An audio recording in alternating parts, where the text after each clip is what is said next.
Mil disculpas. Bueno, vamos a empezar entonces. Acá tenemos lo que vamos a ver hoy, que es función secretora del tubo digestivo y glándulas anexas, ¿sí? Para que ustedes tengan una idea, vamos a ver lo que es la secreción y la absorción de líquidos, ¿sí? De parte del tubo digestivo. Fíjense que las glándulas salivares tienen 1.5 litros por día de secreción, el estómago 2 litros por día, el jugo pancreático biliar 3 litros por día. Sin embargo, la absorción, fíjense que es muy poca la absorción. Tenemos intestino delgado 1.5 y acá empieza a aumentar 8,2 litros por día. El colon no tiene secreción, pero sí tiene absorción. Lo que el balance, lo que tenemos en la ingesta de la dieta, 1.5 litros por día, entonces se secretan 9,5 litros por día y se absorbe 9,2 litros por día, pérdidas por ese 0,3. Es para que podamos tener dimensión de la cantidad de secreción que tenemos diariamente por el sistema digestivo. Entonces, las glándulas exócrinas tienen una secuencia de excreción que está relacionada con el acino, donde hay una secreción proteica, y el ducto, donde siempre la secreción es hidroelectrolítica. Este esquema es igual para todas las glándulas, ¿sí? Bien. Entonces, no está en el tema de hoy, pero puede pasar que ustedes, digamos, está en el objetivo de la cátedra, en lo que son los objetivos de estudio. Entonces yo ahora les voy a mostrar una glándula salivar para que vayan viendo que se va repitiendo en todo lo que son los acinos ese mismo esquema. Entonces tenemos en el acino la secreción primaria rica en proteínas, en este caso como es salivar es amilasa, tiene casi la secreción es isotónica en general, que tiene sodio, potasio, cloruro y bicarbonato, similar al plasma, por eso decimos isotónico, y en los ductos secretores tiene modificación del contenido iónico, por eso se llama hidroelectrolítica, ¿sí? Y acá tiene bicarbonato, como siempre, y potasio. Este es el esquema que se repite en todas las glándulas, y para acá tenemos en saliva que a medida que aumenta el flujo de saliva y el volumen de saliva, aumenta la secreción de sodio, la de bicarbonato es bastante constante, y aumenta la secreción de cloro a medida que vamos avanzando. Flujo de saliva, mililitros por minuto. A medida que va aumentando la secreción, por ejemplo, cuando estamos comiendo, que aumenta la secreción de saliva. ¿Se entiende? Sí, profe. Bien. Coméntenme porque así no estoy tan perdida con ustedes. Bien, acá tenemos la célula parietal, otra célula con secreción. Esta es mucho más compleja, ¿sí? Pero por lo menos vamos a ver la célula parietal, que si ustedes vieron digestión van a ver que es la que secreta el ácido clorhídrico, ¿sí? Y tiene también en lo que es el bicarbonato, en lo que es la superficie para cuidar el epitelio. Pero la célula parietal es la que produce ácido clorhídrico, entonces produce el protón, que lo pueden ver acá, el cloruro, produce potasio también, es decir, no es que produce, sino que secreta, vamos a decir la palabra correcta, secreta, y el sodio que va disminuyendo. Bien, acá tenemos lo que es la secreción por parte del estómago, ¿sí? Entonces tenemos varias células, yo le decía que no era una nada más, sino que son varias las células, tenemos células mucosas del cuello, células parietales, células enterocromafines, células principales, células D y células G. ¿Por qué? Porque no tenemos una secreción de tipo endocrino, ¿sí? ¿Qué era de tipo endocrino? Y de tipo exócrino, ¿bien? ¿Qué quería decir endocrino? Que el producto es derivado de la sangre, en tanto el otro es una luz externa. El endocrino es el derivado de la sangre. Marcela, callar, por favor, Marcelo. Perdonen. Todo el mundo tiene un perro en Chacoco. Bueno, ese producto endocrino es un producto que son hormonas o mediadores, ¿sí? Entonces eso es lo que es la secreción endocrina de cualquier tejido. Y la secreción exócrina, como vos decías muy bien, no me acuerdo quién, digamos, no sé quién, cómo es tu nombre, pero sí secreta, digamos, hacia el exterior, ¿sí? Bien, es diferente. Bien, entonces, por ejemplo, el estímulo que libera, acá tenemos sustancia secretada, moco, bicarbonato, esto es secreción exócrina. Ácido clorhídrico es exócrino. Factor intrínseco ya tiene que ver, también es, digamos, ya tiene más que ver con otra cosa, como la histamina, el pepsinógeno, la lipasa gástrica. Eso, pepsinógeno y lipasa gástrica sí es exócrino. Somatostatina es endocrino y gastrina es endocrino, ¿sí? Porque es un mediador químico para que las células que están en la adyacencia sepan lo que tienen que hacer. Las células se comunican, no hablan entre sí, sino que se mandan mensajes.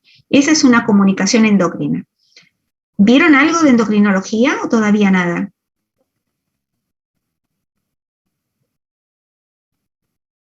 Voy a asumir entonces que no han visto mecanismos cortos, largos, ultracortos, todavía no. Algo quizás en bioquímica o no. Sí, en la primera unidad cuando se habla de retroalimentación negativa y positiva, generalmente se habla de circuitos ultracortos, cortos, y da generalmente el ejemplo de la liberación de insulina. Claro. Después, perdón, sí, y el Mónica. inicio final, lo único que se vio fue relacionado a la insulina con el índice glucémico, pero se mencionó solamente la hormona. Bueno, los mensajeros químicos se dan en las primeras clases. Es momento de revisarlo, chicos, esto, ¿sí? Tienen que revisar los mensajeros químicos porque las células se comunican y los órganos se comunican entre sí por mensajeros químicos, no charlan. Ellos se entienden por la liberación de estos mensajeros que tienen receptores en los diferentes células para que la célula sepa lo que tiene que hacer. Entonces, acá tenemos un estímulo que libera secreción tónica, aumenta con irritación, y la función, por ejemplo, del moco y del bicarbonato en la célula de la mucosa del cuello, lo que hace es amortiguar el ácido gástrico, prevenir el daño epitelial, para proteger a todo lo que es las células, porque si no, hubiera digestión de las células ahí. Entonces, lo que es la secreción exócrina, que es hacia afuera o hacia la luz, y que tiene que ver con la función, la diferenciamos con la secreción endocrina, que tiene que ver con la regulación y la conversación entre células u órganos. ¿Estamos? Bien, entonces ahora vamos al páncreas. Vamos a empezar por lo que estaba, la primera parte que estaba en el trabajo práctico. El páncreas tiene entonces el páncreas endocrino, que esto que hablaba recién Mónica, la compañera. En el islote tenemos los islotes de las células beta, tenemos insulina, y también en las otras células tenemos glucagón, somatostatina, polipéptido pancreático.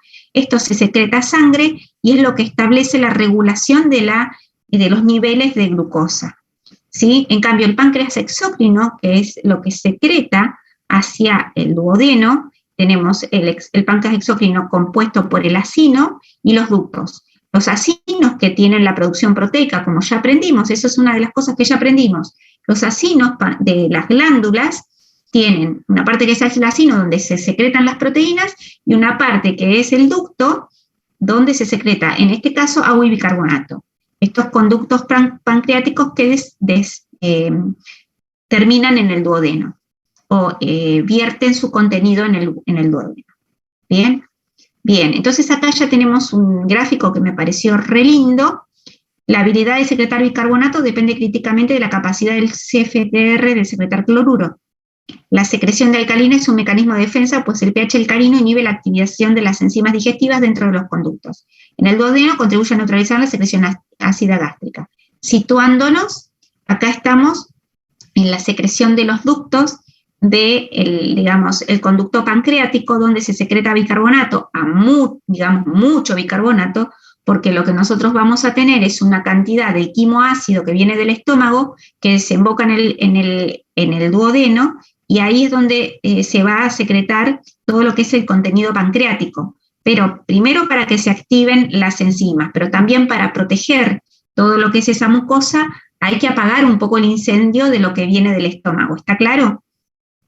¿Se entiende? Sí, digo que sí. Bien, bien. Entonces, acá ven cómo se secreta cloruro. Este transportador, ¿les hace acordar a algo? SFTR. ¿Lo conocen? ¿El de la fibrosis quística? Bien, bien, ahí. Bien. ¿Quién fue? ¿Cómo te llamas? Isaac, profe. Bien, Isaac, mira, buenísimo, porque si lo podemos identificar después, por lo menos en mi manera de aprender, no es que yo quiero que aprendan patología, pero cuando uno se acuerda de la fibrosis quística, te das cuenta por qué tienen tantas dificultades, porque es el que está alterado o tiene una alteración genética, varias alteraciones genéticas en realidad de la fibrosis quística. Entonces, el que, digamos, por eso se llama SFTR, ¿sí? Acá estaba, pero realmente yo lo que quiero es que lo relacionen.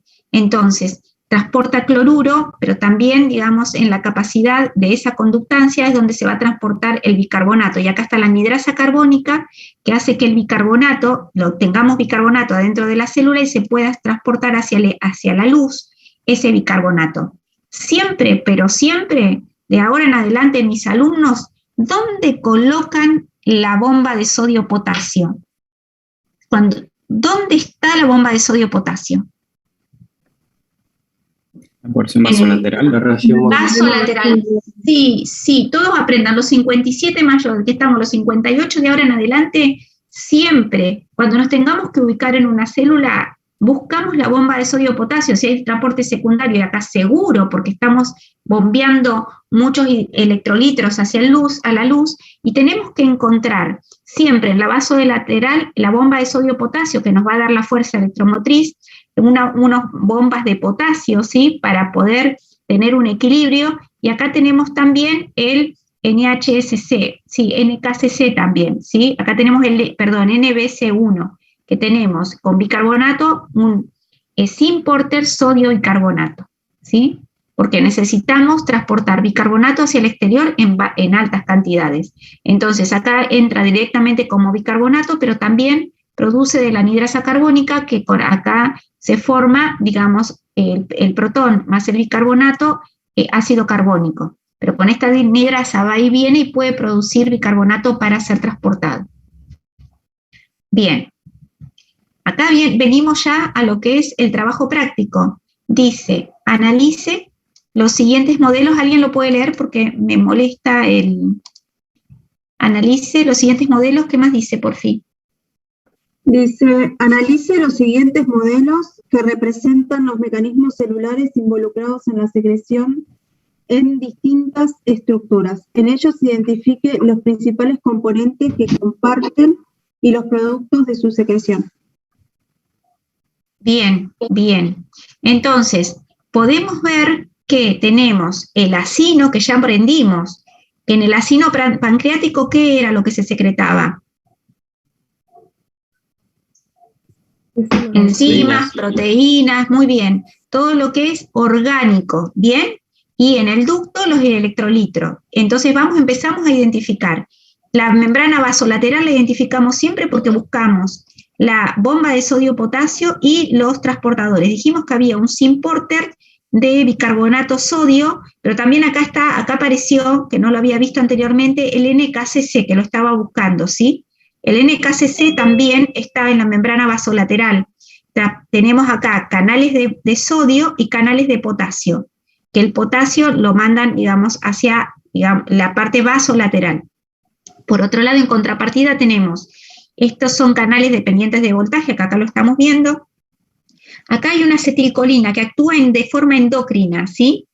Entonces, le dice a las células, cuando hay una comida, en este caso la acetilcolina que actúa de forma endocrina, le hace una cascada de segundo mensajero de IP3 y le avisa que tiene que descargar, esta célula pancreática tiene que descargar las enzimas al lumen y cloruro, y también va a haber transporte de agua por aquí, ¿sí? El sodio, y con el sodio se va a arrastrar agua y va a arrastrar estas enzimas que se van a secretar, que están de forma, ¿cómo están? ¿Están como enzimas o están de otra forma? Están como simógenos, perfecto, porque necesitamos que luego se activen, porque si estuvieran como enzimas, harían una digestión interna, son recontra peligrosas. Es como, digamos, yo los veo como prisioneros que los tienen atados con esposas. Entonces, de alguna forma esos prisioneros no pueden hacer nada, pero cuando la sueltan, recién cuando la sueltan al lumen intestinal, en ese momento pueden romper las cadenas como para empezar a hacer su trabajo. Pero en ese momento no. entonces están en un pH muy básico, porque es lo que va a pasar acá, ¿sí? Pero una vez que se pongan en contacto con el pH más ácido del duodeno, ahí se van a comportar como activas, ¿bien? Y aparte se van a activar y van a poder ser activas, se van a liberar. Y acá tenemos el ducto donde se secreta el bicarbonato, ¿sí? De diferentes maneras, con diferentes transportadores y también bastante cloruro. Lo ven bien, ¿no? La diferencia. Acá no se secretan proteínas y también hay una secreción de sodio, que también tiene agua. Y acá también tiene que haber alguna acuaporina para transportar agua. Acá lo vemos de otra forma. ¿Quieren leer, por favor, el encabezado?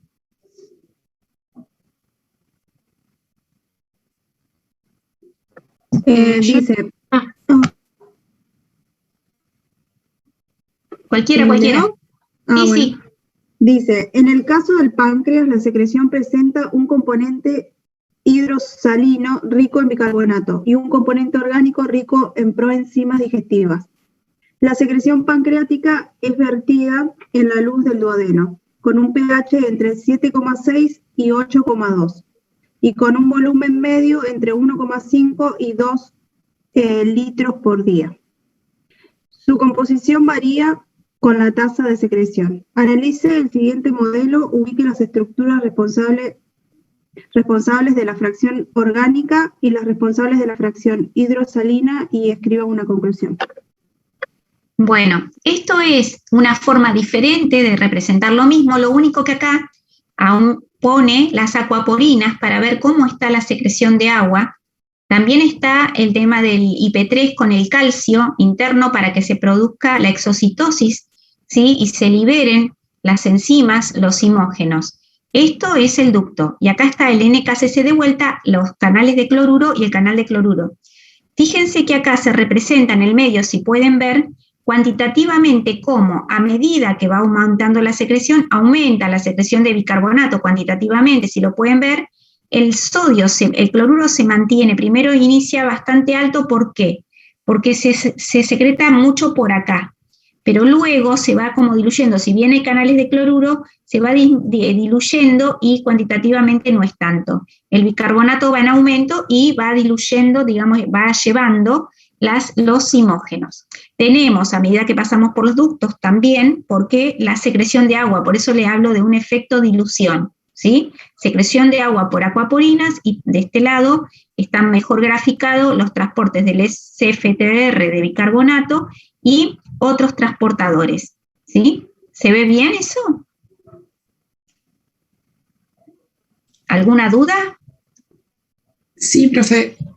Dijo que el cloro se iba neutralizando y después no, nombró otra cosa. Neutralizando no, diluyendo. Diluyendo. ¿Sí? Diluyendo, muy bien. Sí, y después nombró otro como decimos, yo digo diluyendo porque soy patagónica de acá nomás, entonces viste que somos medio yeyudos.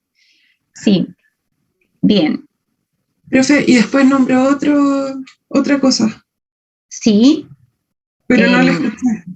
Bien, tenemos el sodio, acá tenemos el NHE3 y tenemos el sodio también acompaña, pero el sodio es bastante constante en la secreción pancreática.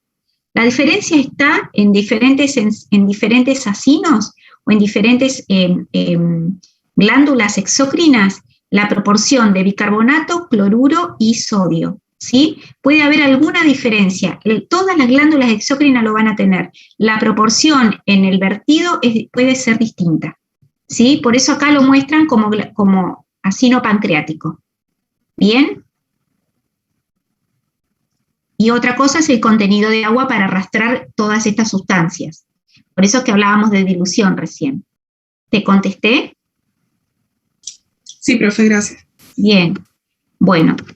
Seguimos con la próxima, perdón. Acá tenemos el producto final de la secreción pancreática, está graficado en el siguiente eje de coordenadas. Analice el gráfico y descríbalo.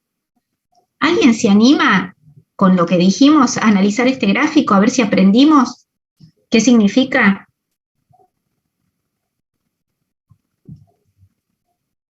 A ver. A ver. porque no quiero agarrar a Noelia. Noelia, andás por ahí, a ver si te animás a hablar de este gráfico. Sí, acá estoy. Bien, bueno, dale. Acá se representa las concentraciones de los diferentes, ¿cómo se dice?, iones, Sí, en función de lo que es el rango de secreción. sí, el rate de secreción, o sí, rango, o sí. Bien, pero muy bien, Noelia. Esperen que lo tengo que remarcar. Muy bien, Noelia, porque nos dijo que la tasa de secreción sería la palabra correcta, Noelia. Pero muy bien, porque me describiste la variable dependiente sobre la variable independiente. Muy bien, así hay que hacer. Cuando uno tiene un gráfico, siempre tiene que decir que la variable dependiente sobre la variable en relación o en función de la variable independiente. Muy bien. Bien, te escucho. Sobre la tasa sería la concentración del ion en función de la tasa de secreción. Sí, y entonces muestra que a medida que la secreción, la tasa de secreción aumenta, lo único, o sea, lo que veo yo es lo único que varía en la concentración serían el cloruro y el bicarbonato, como usted explicó recién. Bien. Que la concentración de cloruro disminuye y la de bicarbonato aumenta a medida que, ¿cómo sería? Que aumenta la tasa de secreción. Eso, que aumenta la tasa de secreción. Muy bien. Y está el sodio ahí planchadito, ¿no es cierto? Como que no varía. Y el potasio son constantes las concentraciones. Perfecto. Muy bien, Noelia, muy bien. Es decir, creo que aprendimos algo, está muy bien descrito, creo que aprendimos algo con respecto a la secreción pancreática. ¿Sí? Perfecto. Y vamos con la siguiente, que es la que está acá abajo. Quizás es un poquito más difícil. Voy a buscar a otra persona. A ver, Ana, ¿estás por ahí, Ana? Hola, ¿yo, profe? Sí, dale. A ver, inténtalo. Tranqui. Sí, estoy leyendo igual recién los... Mira, dice, esta Bueno. secreción guarda correlación con los productos duodenales. Analice gráfico. Tenemos acá, a ver, contame. Tenemos, por un lado, las secreciones duodenales. Bien. Y por el otro, la concentración del bicarbonato. Bien. En el eje X tendríamos las horas. Claro, en función del tiempo transcurrido, claro. ¿desde qué? ¿Cuál es el tiempo? ¿Desde qué momento? Puede ser desde que empiecen los procesos gástricos en el estómago. Claro, desde que dice acá, desde que tenemos, digamos, función estomacal, es decir, que hay procesamiento de alimentos en el estómago. Entonces, cuando empieza a procesarse los alimentos en el estómago, sucede esto. ¿Y qué es lo que sucede? Claro, hay un aumento de ácido. Bien. Y a la vez de bicarbonato. Bien, bien. Dice que aumenta el ácido, ¿no? Y que después se empieza a secretar el bicarbonato pancreático, ¿no? Porque dice secreción de bicarbonato y ácido duodenal. Claro, esto pareciera como que pueden pinchar una sonda en el duodeno y empiezan a medir. ¿Y qué se ve en el duodeno? Y van a ver que a las 2 horas, o sea, pasado desde que empieza el proceso, pasados las 2 horas, o bueno, más o menos, van a tener su punto máximo. Y bueno, de secreción de secreción de ácido y de bicarbonato pancreático. ¿Y qué ves ahí, Ana? No te entiendo la pregunta, profe. Bien, ¿Cómo? sí, mira, sí, quizás la hice mal. Digo, lo que creo que se ve es que pareciera que la del bicarbonato es posterior, ¿no? Inmediatamente posterior a la del ácido. Claro, capaz por lo que explicaba recién de que a ese ácido, o sea, la cantidad de ácido de los procesos estomacales y demás, tiene que haber como una onda alcalina para primero comenzar con los procesos y también para que no se dañe la mucosa de Buenísimo, Ana. duodeno Bien, y eso. bien, y miren esto, que lo encontré de otro libro. Fíjense cómo, gracias Ana, mira, y ahí les explico lo que vamos a ver acá, ¿no? Cómo dice acá que, bueno, las proteínas y los lípidos la estimulan, esto ya es regulación, no lo han visto ustedes lo que es vasovagal, después verán autónomo para poder ver cómo también tenemos la regulación autonómica y la regulación endocrina de la acetilcolina para que esto suceda, porque el intestino es todo un gran órgano que en realidad es un sistema, ¿no? Ya es mucho más, pero lo que hace es responder a todas estas regulaciones. Pero acá tenemos la regulación de los protones, fíjense cómo los protones que vienen del procesamiento del estómago tienen una regulación acá en una célula que puede detectarlo, tiene este sensor y secretan secretina, y este receptor de secretina lo que hace que esta célula secrete bicarbonato. ¿Lo pudieron ver o lo repito? Miren, por ahí no se entendió. Nosotros estamos acá en el estómago, se está procesando el alimento. Llega en un momento, llegan las proteínas y a semidigerido las proteínas y los ácidos grasos. De alguna manera eso también estimula a lo que es el sistema nervioso entérico, el sistema autonómico, a que se secrete, porque de alguna forma el páncreas se tiene que enterar que tiene que secretar, porque ¿cómo se entera el páncreas? Es decir, de alguna forma el páncreas tiene que tener mecanismos para darse cuenta que la comida está llegando. Hay mecanismos que son centrales y hay mecanismos que son locales. El mecanismo central tiene más que ver con el sistema nervioso autónomo y que hace que el acino libere estas enzimas para que digieran los ácidos, las grasas y las proteínas, ¿sí? Pero también hay algo que es corto, que detectan el estímulo acá. Los protones estimulan las células S del duodeno, que secretan secretina, cuyos receptores están en el ducto, ¿sí? Y estimulan la secreción de bicarbonato. Entonces, por un lado, estimulo la secreción de las enzimas y por el otro, en el ducto, ya que hay muchos protones, también se va a secretar bicarbonato para apagar un poco este incendio. ¿Ahora se entendió, Ana? Sí, profe. Bien. Ay, no bueno. sé si me escucho. Sí. Sí, te escuché. Bueno, ¿alguien más tiene una pregunta? Bueno, seguimos. Esto probablemente no lo van a terminar de integrar ahora, porque ustedes luego tienen que ver todo lo que es digestión y todo lo que es la regulación neuroendocrina de la digestión, pero por lo menos para darse cuenta cuáles son los mecanismos de causa-efecto de estas regulaciones. Bien. Acá vamos con el hígado. A ver, de páncreas, ¿alguna pregunta más? Creemos que no. ¿Entiendo? Bien. La secretina terminaría estimulando a los canales FTR y el SLC3, que son los que liberarían bicarbonato. Sí, estimulan en realidad, hay que ver bien cuál es el target, ¿no? Pero lo que sí estimulan, me tengo que fijar bien, pero lo que definitivamente estimulan es la secreción de bicarbonato, porque el receptor de secretina está en la célula ductal, ¿sí? Entonces, lo que termina haciendo esa célula ductal, lo que termina haciendo es vertiendo bicarbonato al ducto, al conducto pancreático. Claro. El mecanismo interno tendríamos que revisarlo exactamente por cuál es, para no decir alguna pavada, pero lo que seguro es que la secretina va hacia esa célula y lo que termina originando es que se libere bicarbonato.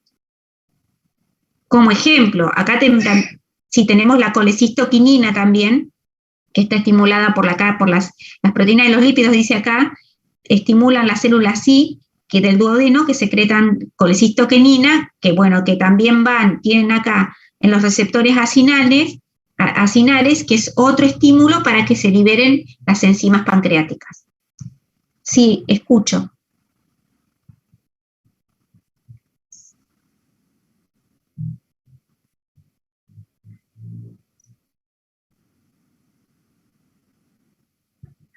y tendríamos que verlo bien, cuál es el target de la secretina, ¿sí?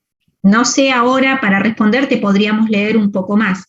Acá lo que tenemos es algo más macro, la secretina en los ductos y la colecistoquinina en los acinos, ¿sí?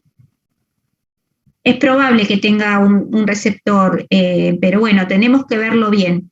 Importante, digamos, ir a la particularidad, pero más importante ir a la generalidad, ¿sí? Para entender qué es lo que sucede, por qué pasa esto, por qué el páncreas se da cuenta que tiene que secretar. Esa es la pregunta. ¿Estamos? ¿Sí? Bien, bien, vamos. Bueno, entonces ahora vamos al hígado. Ya pasamos por páncreas, vimos la secreción. Bueno, el hígado también es el gran laboratorio del cuerpo, tiene un montón de funciones, pero también tiene una función de secreción. Acá lo que estamos viendo es la circulación del hígado, que tenemos también la circulación porta, ¿sí? Y cómo esto ustedes conocen mejor que yo, cuál es la circulación hepática. Bien, vamos por la siguiente. Esto me encanta, estos dibujitos me encantan. Parece mucho, quizás hubiera tenido que limpiar un poco. Pero bueno, vamos a empezar. Para mí el hígado siempre es, en anatomía e histología, siempre es, me gusta, no sé por qué me gusta el hígado, pero fíjense que tenemos la célula, el hepatocito. Este es el hepatocito con su núcleo, el gran productor, el que sintetiza un montón de células, ¿sí? Tenemos el canalículo biliar y el sinusoide hepático donde pasa sangre. La tríada esta, porta, es genial. Yo digo, qué bárbaro el que diseñó esto, la verdad, capo, porque no se me hubiera ocurrido. Pero fíjense cómo es increíble, ¿sí? Cómo tenemos acá, esta es la organización del hepatocito. Esto es otro enfoque, donde se ven cada uno de los hepatocitos, pero también cómo desembocan en los conductos biliares, en los canalículos biliares, perdón, y luego tenemos los conductos de Hering, ¿sí? Que luego también, los conductos de Hering son estos, ¿sí? Ustedes lo saben mejor, y tenemos la vena centrolobulillar, y acá vamos de vuelta, y acá tenemos el hepatocito en forma hexagonal, y tenemos los canalículos, estos biliares, o conductos de Hering, donde se deposita la bilis, ¿sí? Y donde después va secretándose. Y tenemos las células de Huffer, y esto que parece los fenestrados, los epitelios, donde hay como filtración de la sangre, y tenemos las células de Huffer, que son las células inmunes, donde también se produce el sistema retículo endotelial, ¿se acuerdan? De la vez pasada. Así que bueno, me parece una genialidad. Acá lo vemos de otra forma, donde ya lo vemos más de forma tridimensional, donde tenemos los hepatocitos, los conductos biliares, que después ya tenemos un conducto biliar más grande, el conducto de Hering, que es un conducto más pequeño, pero es el que va recogiendo todo lo que es la bilirrubina, y finalmente la bilis, que luego va a la vesícula biliar. Y tenemos los sinusoides hepáticos, acá tenemos venosos, ¿sí? La vena porta del hígado. Bien, ¿por qué me gusta eso? Porque bueno, nosotros tenemos que ver acá que tenemos la vena cava que desemboca en el hepatocito y en el sinusoide hepático, y la vena porta, ¿bien? Y tenemos el lobulillo hepático, acá en verde otra vez, el conducto interlobulillar que se va llenando de bilirrubina y que termina luego concentrándose en la vesícula biliar, y después tenemos la sangre arterial que también va, digamos, a la tríada hepática. Bueno, y lo que hablamos recién, que desemboca en el colédoco, que luego va al duodeno, que esto es el conducto pancreático. ¿Por qué esto? Lean alguien, por favor, lo que dice arriba, a ver. Por favor, el encabezado. Antonia, porfi, ¿podés? Antonia. Bueno, si no está Antonia, Diana por ahí. Diana Coria, ¿estás? Bien. Encabezado, porfi, porque no lo veo. Bien, Diana.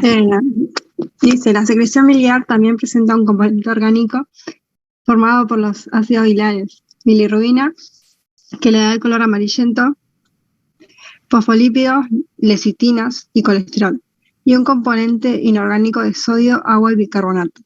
Analice el siguiente modelo y ubique el polo vasolateral y apical de las células. Identifique los mecanismos responsables de la secreción del componente orgánico y las responsables del componente inorgánico y escriba una conclusión. Bien, entonces, gracias Dayana. Entonces nosotros podemos ver que tenemos el acino como si fuera el hepatocito, haciendo una analogía con lo anterior, y el colangiocito como si fuera el ducto, pero funciona así, y es el conducto, el colangiocito forma los conductos biliares o el conducto de Hering, que luego se forma en el conducto biliar, ¿sí? ¿Se entiende?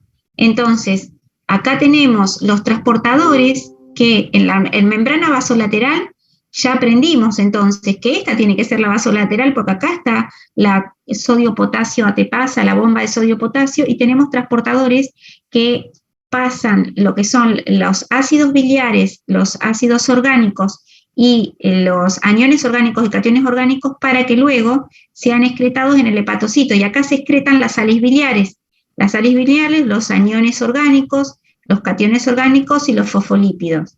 El colangiocito, que funciona como el ducto, también tenemos los transportadores en la vasolateral, el NKCC también está, y luego tenemos el transporte de bicarbonato que tiene que estar, el CFTR, que también hay un análogo en el páncreas, y un transporte de cloruro, ¿sí? Luego pueden ver bien que estos son transportadores orgánicos. ¿Se entiende la analogía?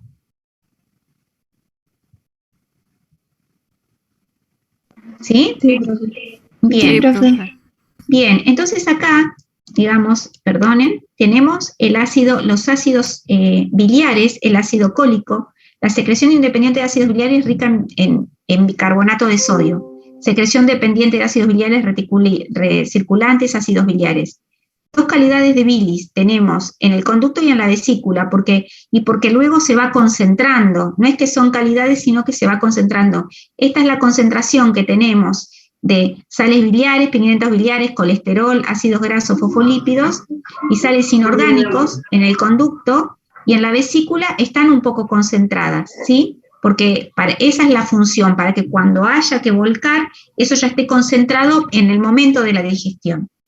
De todas formas, ustedes saben que es condición ideal, pero no necesaria, igual se puede vivir sin, digamos, tener vesícula, pero lo ideal es esto porque, digamos, ante una comida rica en grasas tenés recursos para poder digerirlo. Entonces, el modelo molecular de la sal biliar es este, y de esta forma los péptidos, digamos, del lado polar de las sales biliares van transportando, se van uniendo tipo jabón para emulsificar las grasas y la porción polar viene no solubilidad. Y de esta forma las grasas pueden ser transportadas o digamos, digeridas por el intestino. Emulsifica las grasas y luego por las lipasas que vienen, la lipasa pancreática, pueden ser atacadas. Y acá tenemos qué es lo que sucede, ¿no? La formación de la bilirrubina, vimos en la clase anterior que la bilirrubina se formaba por la degradación, vimos recién en la célula de Kupfer, para producir, digamos, en el macrófago, la biliverdina y la bilirrubina, y se depositan en lo que son los canalículos biliares, en las células los canalículos de Hering, que luego van a ser, digamos, por diferentes mecanismos vertidos en el intestino delgado, y esta bilirrubina luego puede pasar a productos como esterco-urobilina y estercobilina en heces, o también puede ser, digamos, reabsorbido, y acá falta la vueltita de la reabsorción o recirculación enterohepática, ¿sí? Y también es excretada como bilirrubina directamente, no directo como bilirrubina, así como urobilinógeno, que es lo que se excreta en riñón y que lo que es le da la coloración amarillenta a la orina. Bien, esto de coluria es cuando ya aparece muy amarilla cuando hay algún problema hepático. O hay un problema de que aumenta mucho la bilirrubina, puede ser la conjugada o la no conjugada, y aparece coluria. Y acá estábamos viendo lo que vimos la clase pasada de la generación de la bilirrubina, de la destrucción de los eritrocitos intrahepáticos y extrahepáticos. Bien, Lea atentamente el siguiente texto y construya un modelo o dibujo que represente el proceso descrito. Bien, chicos, a ver, alguien que escribió, alguien que pueda leer esto, por favor. A ver, Sofía, alguna de las Sofías, porque debe haber más de una.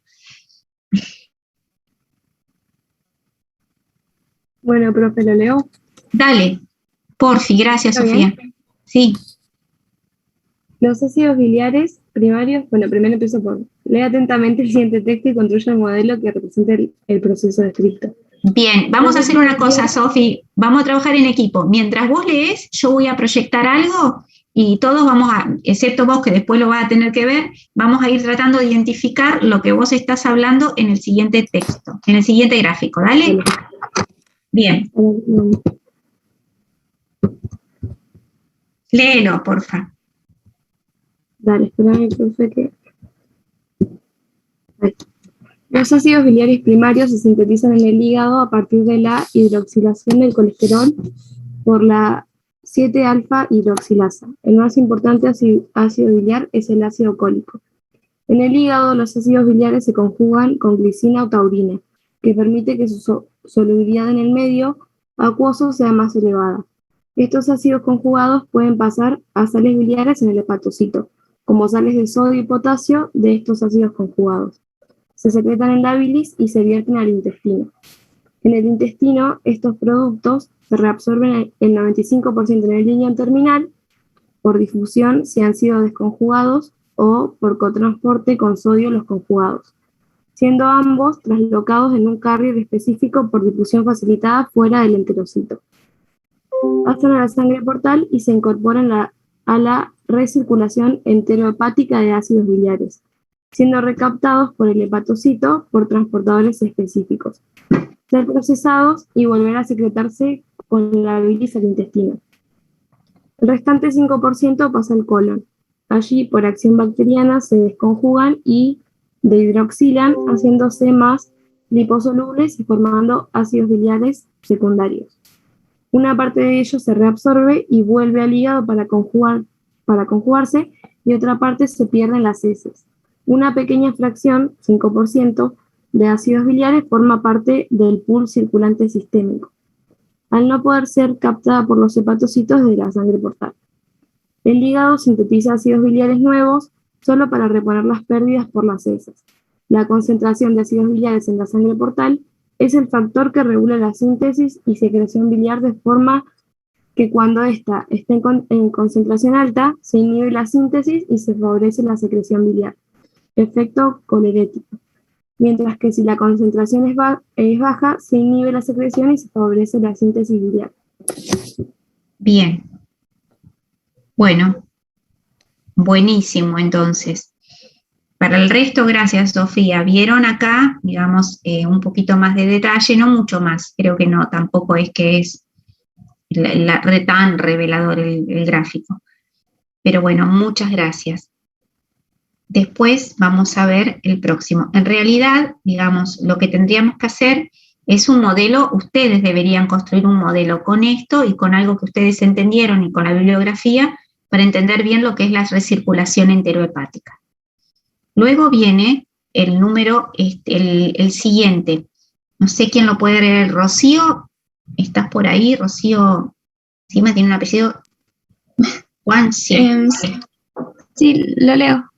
Dale, Rocío. El sistema biliar se extiende desde los canalículos formados por las mismas paredes de las células hepáticas hasta la papila de Vater en la segunda porción del duodeno. Morfológicamente, la vía biliar empieza intrahepáticamente en millones de canalículos biliares llamados conductos de Henry, ubicados intralobularmente al lobulillo clásico hepático, entre los cordones hepáticos proximales a la tríada portal. Estos conductos están conformados por tejido epitelial plano simple y se continúan como conductos biliares sobre el tejido conjuntivo de los segmentos hepáticos, ya revestidos por un epitelio cilíndrico simple. Bien. Estos conductos finalmente comienzan a salir de los segmentos hepáticos y del mismo hígado, confluyendo y formando solamente dos conductos hepáticos, conocidos anatómicamente como conductos hepáticos izquierdo y derecho. Estos ductos se unen para formar un solo conducto hepático común que recibe un conducto que viene de la vesícula biliar, el conducto cístico, y forma un único conducto llamado común o colédoco. Histológicamente, todas las células de los epitelios de los ductos son llamadas colangiocitos, y de manera práctica clínica se pueden dividir en aquellos colangiocitos de la vía biliar intrahepática y colangiocitos de la vía biliar extrahepática. Cuando hay una lesión en los colangiocitos intrahepáticos debido a una obstrucción, el hallazgo es llamado colestasis intrahepática. En este estado, los colangiocitos liberan en el 90 a 100% de los casos una enzima que está unida a sus membranas celulares llamada gamma-glutamil transferasa. La abreviación, la cual aumenta en promedio 12 veces el límite superior del valor de referencia. Si la colestasis está relacionada con los colangiocitos extrahepáticos, en el 90 al 100% de los casos liberan a la sangre una enzima unida a sus membranas celulares llamada fosfatasa alcalina, la cual aumenta en promedio 2 a 3 veces. Cuando la gamma-glutamil transferasa o la fosfatasa alcalina están aumentadas, suele entonces buscarse un aumento de diámetro interno o alteración de la vía biliar. Bueno, muchas gracias. Entonces, tiene que ver con la estructura y acá tienen que buscar intrahepático y extrahepático, pero eso tiene que ver más que nada con desórdenes, no tanto con la fisiología. Pero ahora que yo les había pedido, Isaac, que tenía abierto infobioquímica, ¿tenés gamma-GT, gamma-glutamil transpeptidasa ahí en la página? Fíjate donde lo abrimos hoy. Isaac se me fue. Se muteó. Bueno, lo pueden buscar en infobioquímica, digamos, cada una de estas enzimas para que luego puedan ver qué significa cada una de ellas. Ya estamos entrando a fisiopatología, pero lo importante es saber, digamos, de estas enzimas dónde están, porque algunas son mitocondriales o citosólicas, entonces cuando comienzan a estar estas enzimas aumentadas en plasma, quiere decir, como dijo la compañera, es que hubo una destrucción pueden ser de los hepatocitos o de los colangiocitos. Entonces, dependiendo de dónde está la lesión, aumenta una u otra o ambas. Nunca es tan directo, pero hay una relación, ¿sí? Bien. Entonces, ahora ya vamos por la número 6, que dice la bilirrubina. Acá está lo de la bilirrubina. A ver, alguien que pueda leerlo, Catalina. Sí, profe. Dale. La bilirrubina es una sustancia lipofílica y potencialmente tóxica. Requiere un proceso de conjugación a formas hidrosolubles para ser eliminada. Se encuentra en el plasma en el equilibrio entre forma libre y la unida estrechamente a la albúmina. De esta última forma llega al sinusoide hepático por medio de la doble circulación hepática, arterial y portal. Se libera de la albúmina e ingresa al hepatocito por su membrana vasolateral, por medio de un transportador de membrana específico y posteriormente es transportada al retículo endoplasmático por los ligandos, proteínas ligadoras específicas de la bilirrubina y de algunas otras sustancias. En el retículo endoplásmico, es conjugada con uridina difosfato y ácido glucurónico, por medio de una enzima fundamental en el proceso llamada UDP glucuronil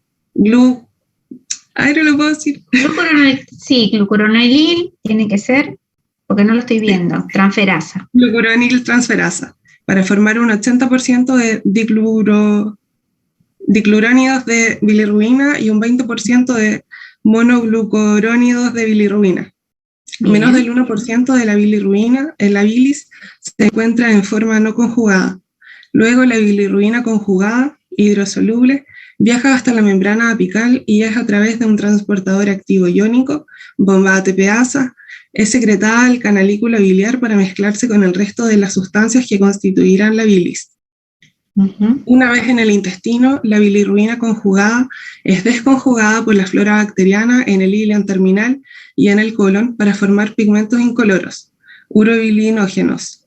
El 80% de los urobilinógenos siguen su trayecto intestinal y se denominan estercobilinógenos, que también son incoloros. Una parte de estos últimos se oxidan para formar el pigmento que le da color típico a las heces, estercobilina. El 20% de los urobilinógenos se reabsorbe al plasma, donde una fracción vuelve al hígado y recircula a la bilis. La otra se excreta en orina, donde una parte también es oxidada a urobilinas. Muy bien. Fíjense que más o menos dijo, ¿no? Lo mismo, digamos, de otra forma, lo que hablamos de la recirculación enteropática, pero habla más que nada de los pigmentos, y lo dijimos recién. ¿Qué es lo importante de acá? Que ya estamos viendo de lo que es hepatograma. Vieron que hepatograma son algunos analitos hepáticos que se usan para ver la función hepática. Estamos analizando función hepática. Y bueno, bilirrubina es lo primero. Entonces, la bilirrubina se obtiene de la hemocateresis de los eritrocitos, y puede haber, digamos, lo que se dosa es bilirrubina total, bilirrubina directa, ¿sí?, o conjugada. Quiere decir que es la bilirrubina que está unida a los ácidos biliares, que es más soluble, ¿sí? Y esa tiene de 0,1 a 0,3 miligramos por decilitro. Luego tenemos la bilirrubina indirecta, que es la no conjugada, la que no es soluble en agua y se transporta con albúmina, ¿sí? ¿Estamos bien? Entonces, hay diferentes formas de transportarse la bilirrubina. Es importante la diferencia, porque si no ustedes dijeran, y bueno, es la bilirrubina total. No, porque si yo puedo discriminar entre la directa y la indirecta, puedo discriminar diferentes tipos de patologías o diferentes tipos de alteraciones en lo que es la fisiología, y no solamente en lo que es fisiopatología. ¿Qué pasa con los bebés? Los bebés recién nacidos, ¿cómo tienen la bilirrubina? Generalmente la tienen alta, hay que controlar eso. Claro, hay que controlar eso, porque bueno, puede ser la directa, digamos que es la directa o la conjugada, y la indirecta la más peligrosa, porque si llega a estar muy alta la indirecta, que es la que no es soluble en agua, es liposoluble, es la que puede provocar el kernícteros, que es tan peligroso con los chicos que tienen la bilirrubina muy alta.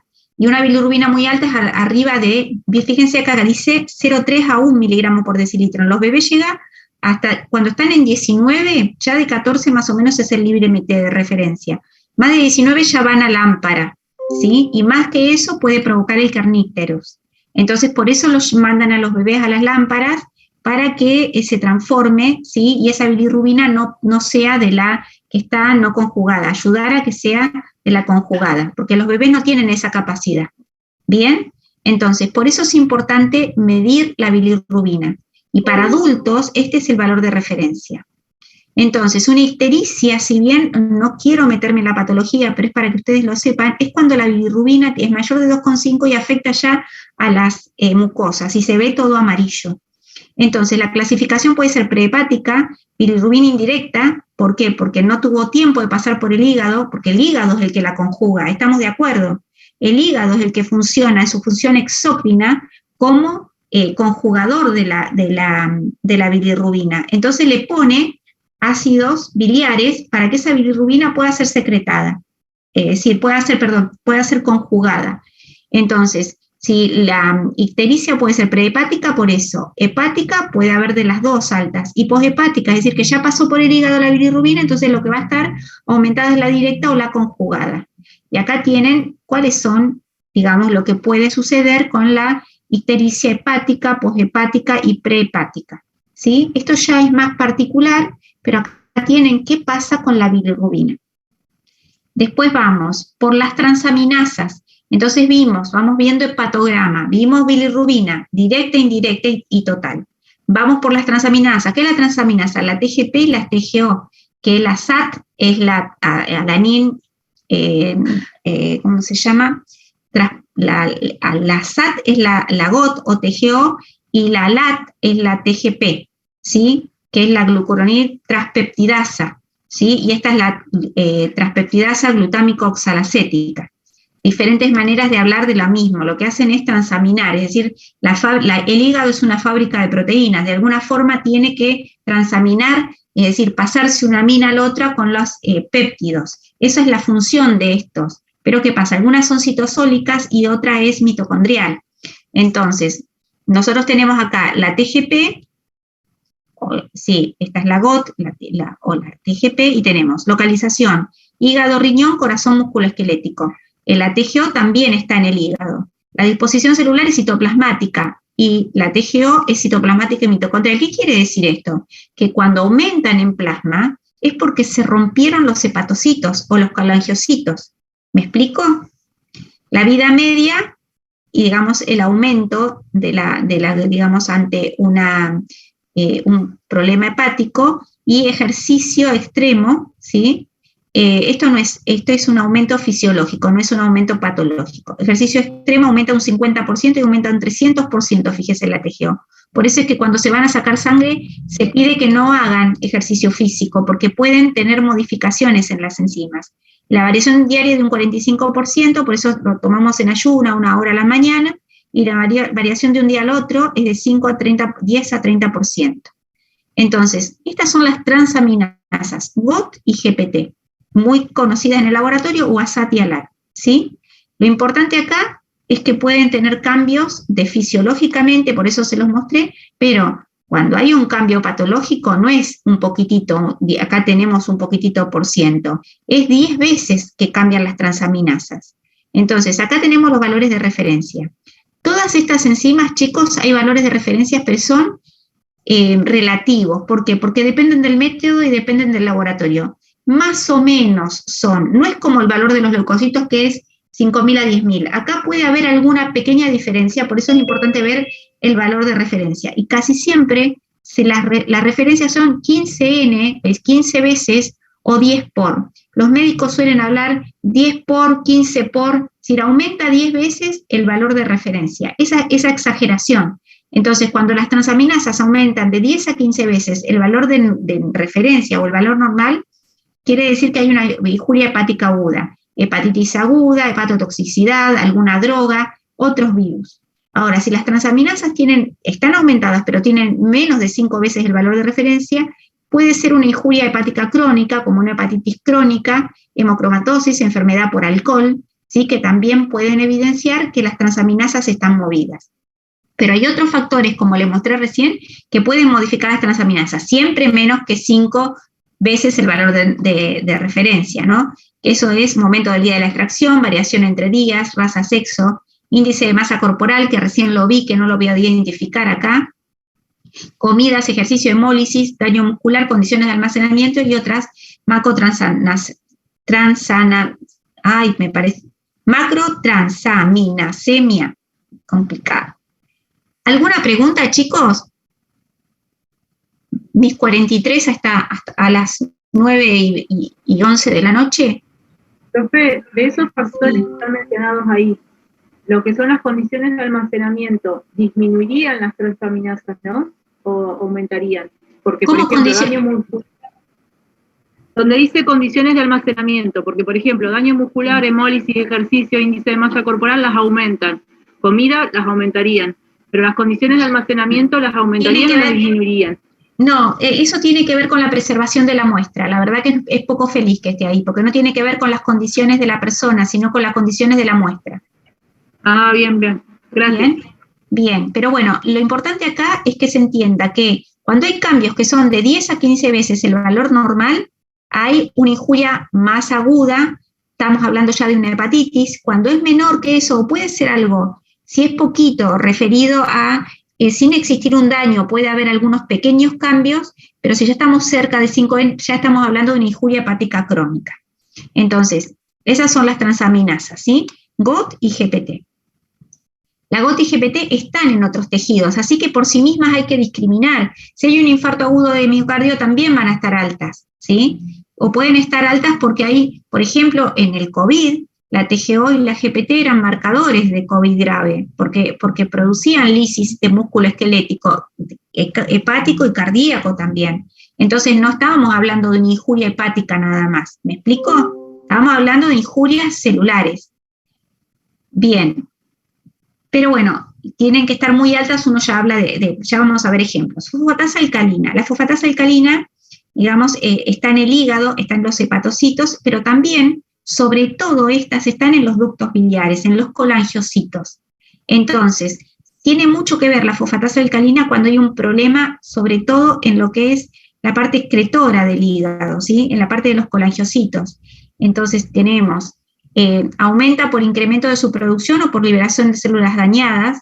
Es un marcador sensible, pero no específico de enfermedades obstructivas hepáticas. Entonces, cuando hay una obstrucción hepática, la fosfatasa alcalina, obstrucción de la vía biliar, la fosfatasa alcalina suele aumentar. O cuando hay una masa ocupante, ¿sí? Suele aumentar. Lo que pasa es que hay que discriminar como la fosfatasa alcalina también está en el hueso y en la próstata, hay que discriminar muy bien de dónde viene esa fosfatasa alcalina. Estos son los valores de referencia. Fíjense que en adultos hay, por ejemplo, hombres de 70 a 175 y en niños es más alta. Por ejemplo, acá tenemos un niño de 10 a 15 años de 130 a 700, porque al estar en hueso y tener que ver con la resorción ósea, en niños es más alta la fosfatasa alcalina. No es que tienen problemas hepáticos, sino que tienen alta resorción ósea. ¿Me expliqué? Sí. Bien. Entonces, gamma-glutamil transpeptidasa, otra enzima del hepatograma. Esta enzima se busca mucho, por ejemplo, los lunes en los trabajadores porque es muy sensible a lo que es el consumo de alcohol, ¿sí? Es microsómica, induce por alcohol y fármacos, anticonvulsivantes, warfarina y estrógenos. Pero esta es muy sensible, por ejemplo, para el que consume alcohol el fin de semana. Para el alcohólico el fin de semana es una enzima muy sensible para el consumo de alcohol.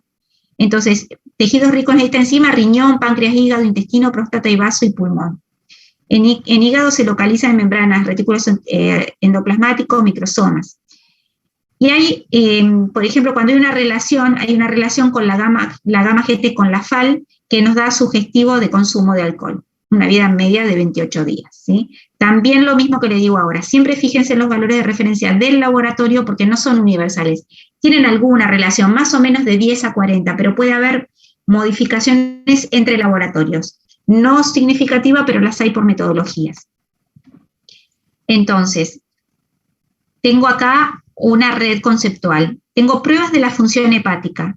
Tengo distintos patrones, ¿sí? Pruebas de función hepática, patrón de citólisis, es decir, que hay lisis celular. En este caso, dice, se produce aumento de sangre de las transaminasas principalmente ASA-TALAT o GOT-IGPT, de la alanina aminotransferasa. Son enzimas cuya función es transferir moléculas tomadas por grupos amino, como les conté. Los aumentos moderados de las transaminasas, en cambio, pueden padecer enfermedades hepáticas como extrahepáticas. Otro punto clave acá es la bilirrubina, es un producto de degradación de los glóbulos rojos que el hígado se encarga de eliminar. Las transaminasas son enzimas cuya elevación de sangre indica la destrucción de células que la contienen. Acá tenemos de pruebas de la función hepática, ¿qué pasa con la hiperbilirrubinemia? Dice, la hiperbilirrubinemia consiste en un aumento de la concentración de bilirrubina en sangre que puede no estar acompañado de otras alteraciones, ¿sí? Entonces, léanlo después, yo después se lo voy a compartir esto, lo vamos a publicar.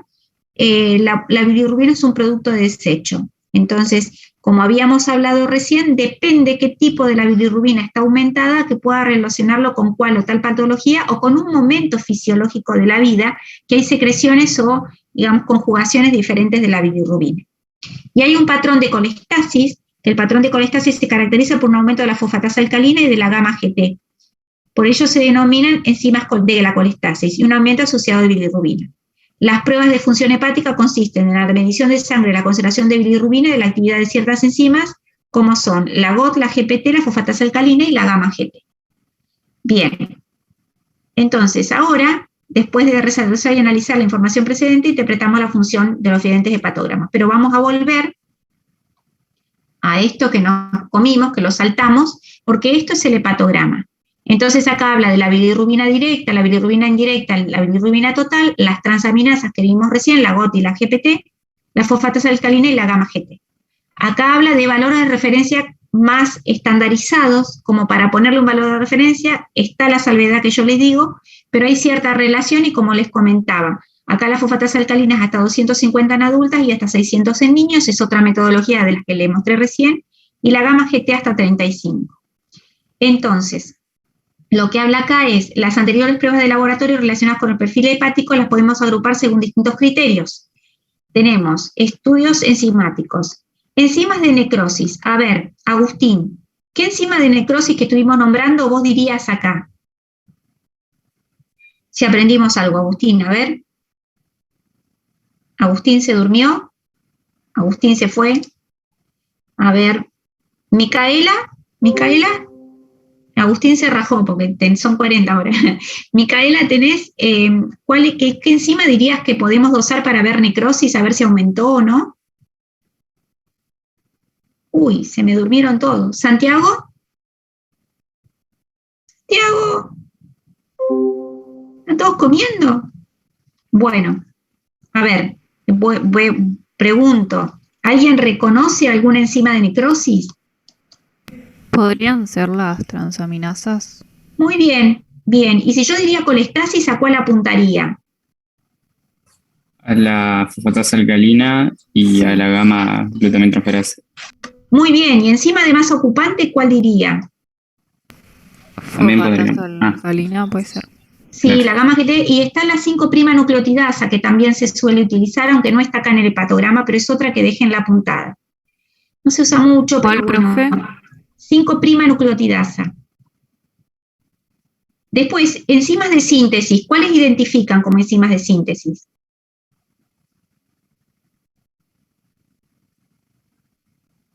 Dijimos que las transaminasas...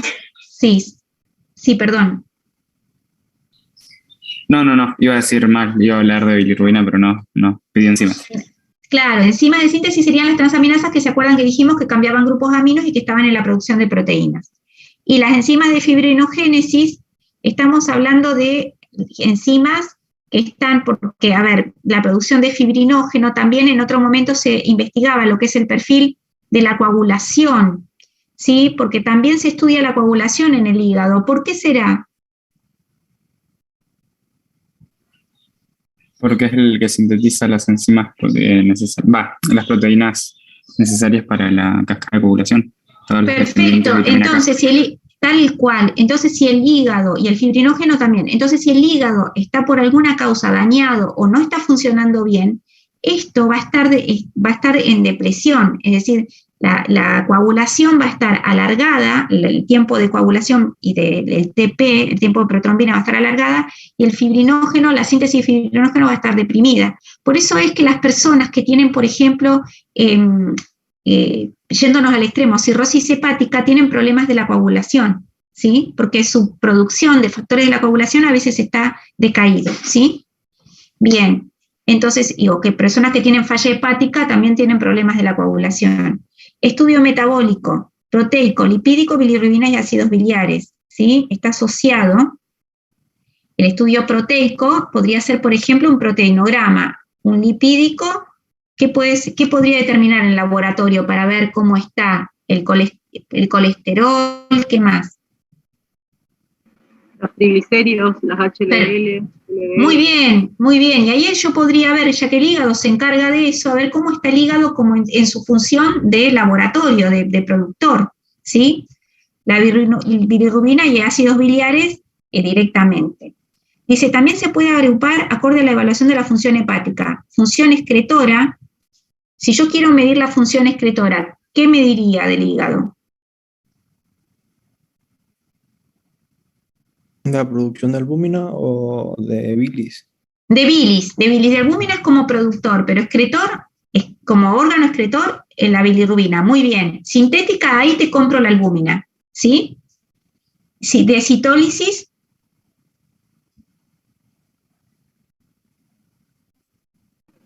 ¿Qué miraríamos? Las transaminasas y la colestasis. La fosfatasa alcalina. Bien, inflamación crónica. Los GPT.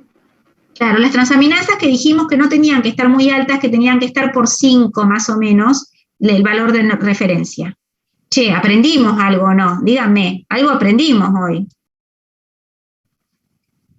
Un montón. Bueno, me alegro, pero sí, veo que algo aprendimos, que me acuerdo que me dijeron al principio hace una hora y media que no habían leído, así que algo aprendimos. Esto lo vimos, la equilibria lo vimos, la transaminasa, valor de referencia, fosfatasa alcalina, y la gamma GT también lo vimos. Esto lo vimos, y ahora vamos a probarnos con un hepatograma. A ver cómo lo vemos. A ver, métanle fruta nomás, a ver qué ven acá.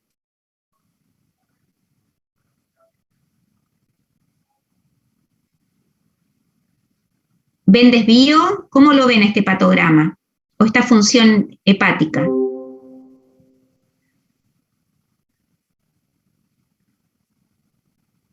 No sé si Santiago se me fue, Micaela, alguna de las Micaela. Viendo los valores de referencia parece que está normal. Sí, está normal, viste que entra todo en los valores de referencia, así que no tendría nada que decir, porque no, está todo dentro de los valores de referencia. Bueno, y acá ya no.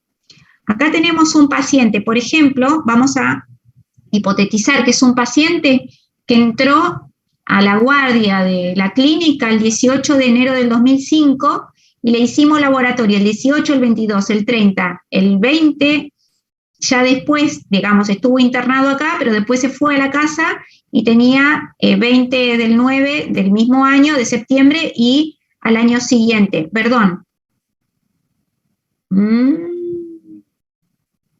Ponele después, pero no, pareciera 18 del 1, pareciera el mismo día, pero no, pongámosle que es 18 del 10, porque no puede ser este es el mismo día que este. Pero bueno, vamos a ver. Comienza con 705 de fosfatasa alcalina. Entonces puedo creer que este paciente tenía algo, puede ser tipo obstructivo, ¿no es cierto? Porque está alta, no importa, es decir, ya está alta. Ponele que aunque sea el 200, el valor de referencia, lo tengo bastante alto. La gamma GT 433 está por 10.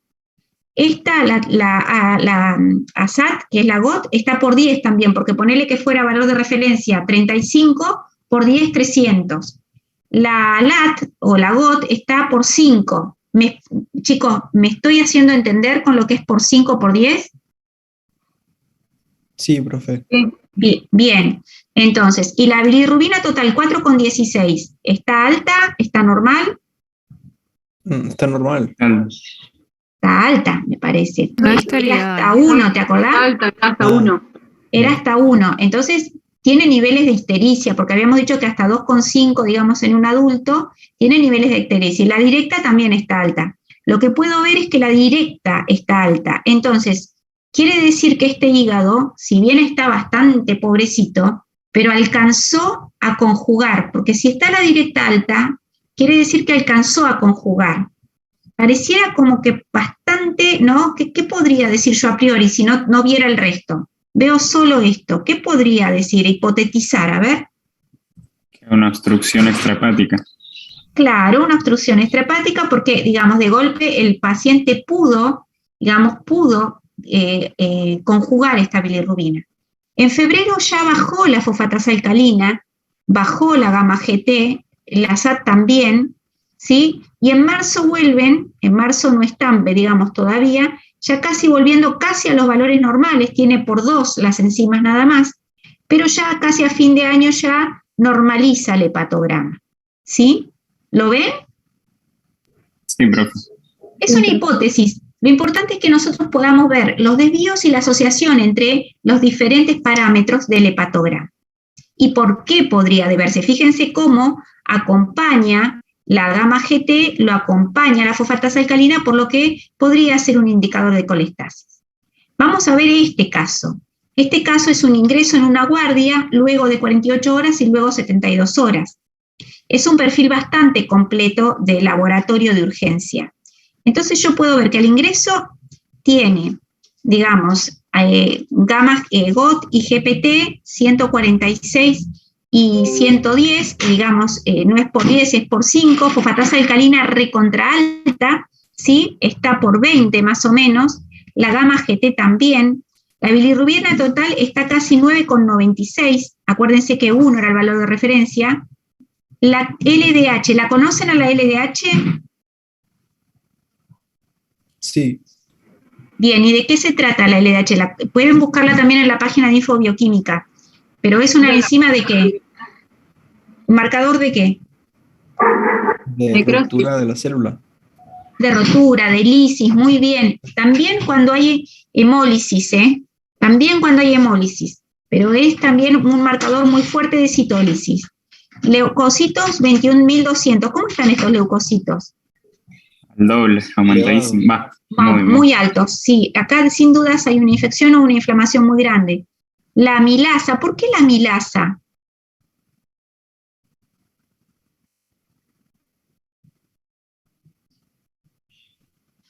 Puede ser porque la que secreta el páncreas, no es la Bien. amilasa salival.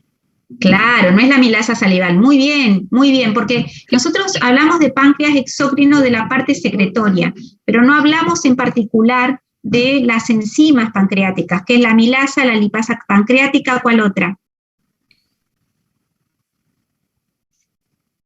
La tripsina. O eso, Sí. no, eso es estómago. Claro, pero bueno, la cuestión acá es que tenemos las enzimas pancreáticas y la amilasa, cuando hay una pancreatitis, se ve aumentada. Y es el acino el que está sufriendo en una pancreatitis. No solamente la parte secretora, sino también la parte del acino. Entonces, cuando hay una pancreatitis se mide la amilasa. Y acá, sin duda, ya está alta. Tenemos la albúmina 3,17, que está en el límite, digamos, inferior para ver el hígado como productor. En 48 horas después busquen los valores de referencia de la amilasa. En las 48 horas del ingreso a la clínica, en la evolución analítica, ven que tenemos la creatinina, que pasó de 0,82 a 1, que está bien, digamos, porque es 1, más o menos, que esto me mide la función renal. Pero la ASAT y la LAT, digamos, esta está por 10, sería 71 por 20, y la otra está por 10. Así que aumentaron mucho estas enzimas que son de citólisis o necrosis. La fosfatasa alcalina bajó, pero la gamma-GT, aunque bajó, se mantiene alta. La bilirrubina sigue estando alta, la LDH también. No sé la inflamación o la infección, ¿sí? Esta fórmula, los neutrófilos son porque hay la fórmula leucocitaria está, digamos, hacia el lado de la infección. El calcio, digamos, en 14,7, la amilasa aumentó y la albúmina bajó. Es decir, que la función hepática, si la albúmina bajó, quiere decir que la función hepática está comprometida. Y encima las enzimas de citólisis comienzan a agravarse. Al tercer día, como ustedes pueden apreciar, la creatinina ya empezó a sufrir el riñón, es decir, acá hay un problema generalizado porque el riñón también se ve agravado, porque puede pasar también con el tema de que va bajando la albúmina, entonces esa persona también puede estar sufriendo el tema del riñón. La ASAT y la GPT están muy altas, pero muy altas, más del 15, más por 15, de valor de referencia por 15, por lo que la citólisis y la necrosis sigue avanzando. La fosfatasa alcalina no, pero digamos la gamma-GT sigue marcando, está en valores altos. Tenemos la bilirrubina que sigue aumentando, fíjense como el deterioro hepático, es decir, esta persona no está pudiendo eliminar la producción de bilirrubina, la LDH se complicó, es decir, que siguen sufriendo no solamente, quiero suponer que no solamente el hígado, sino que también el riñón puede llegar a estar sufriendo, los leucos siguen altos, tenemos acá un calcio de 11,93 y que el calcio es de 12 a 14, a 15 más o menos a 14, la amilasa está alta, así que esto es muy sugestivo de que hay algún problema pancreático, y la albúmina también bajó. Así que es muy probable acá, no tengo que hacer diagnóstico, sino ver qué órganos podrían estar sufriendo o relacionados con esta evolución analítica de los indicadores de daño hepático. ¿Bien? ¿Qué les pareció? ¿Aprendimos algo?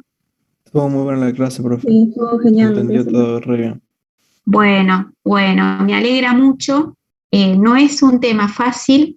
Después voy a hablar bien con la cátedra por ahí, si quieren el PowerPoint, como para tener referencias, para guiarse, para estudiar y armar sus propias redes, porque les sugiero que armen sus propias redes para estudiar. Esa construcción es propia de ustedes, ¿sí? Así que, nada, espero que les haya servido entonces.